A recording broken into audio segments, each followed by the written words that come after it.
Make space again. Let us turn our Bibles in Matthew 21, verse 13. For it is written, "My house will be called a house of prayer, but you have turned it in a den of robbers." Let's start here. Si Jesus ay naglalakad sa temple, and he stopped suddenly because he is observing people were busy buying, selling, trading, but prayer? Forgotten. Kaya ano ulit ang ginawa ni Jesus? Tinumban niya ang mga lamesa.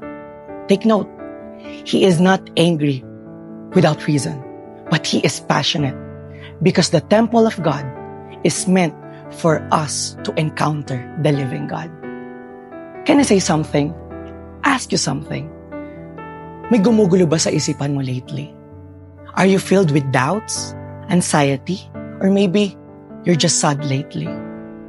Right now, I pray that you let Jesus come into your heart and mind again and restore peace and give you strength for tomorrow. Hope family, let us pray. Panginoon, nalalaman mo po ang aming puso't isipan.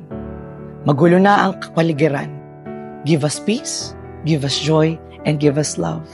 Restore everything in us, Lord. This is our prayer in Jesus' name. Amen.